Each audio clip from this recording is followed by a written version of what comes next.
पिनी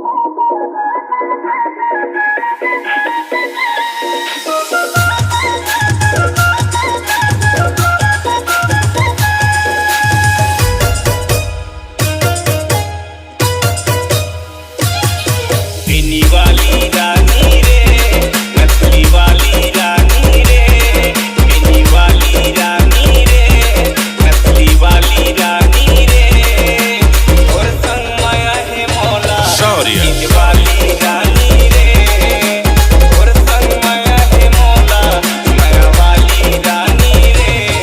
माया वाला राजा गा, दिल वाला राजा गा, माया वाला राजा गा, दिल वाला राजा गा, और संग माया है मौला अजंता बोली वाला गा, और संग माया है मौला मीठी बोली वाला गा।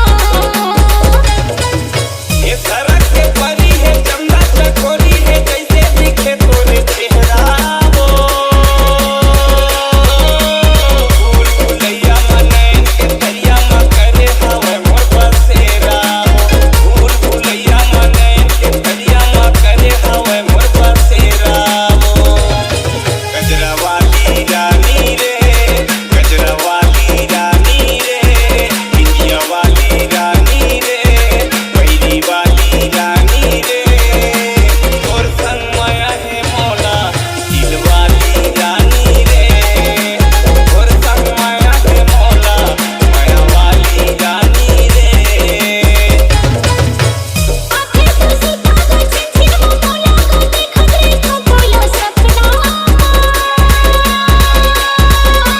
भावर सारा की गले झाके हाके घटोला चढ़ा के तुरंगना भावर सारा की गले झाके हाके घटोला चढ़ा के तुरंगना शौर्य मनी मोहना राजा रे, दिली मोहना राजा रे, मनी मोहना राजा रे, दिली मोहना राजा रे, तोर संग माया है मौला अजंता माया वाला राजा रे, तोर संग माया है मौला मीठी बोली वाला रे।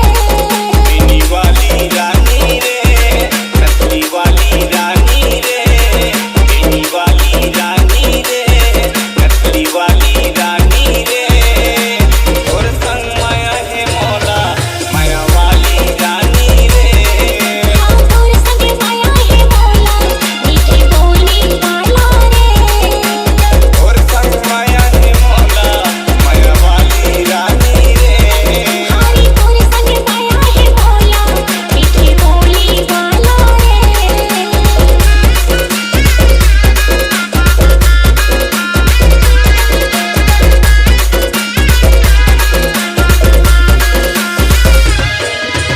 अजंता अजंता अजंता अजंता अजंता अजंता अजंता अजंता अजंता।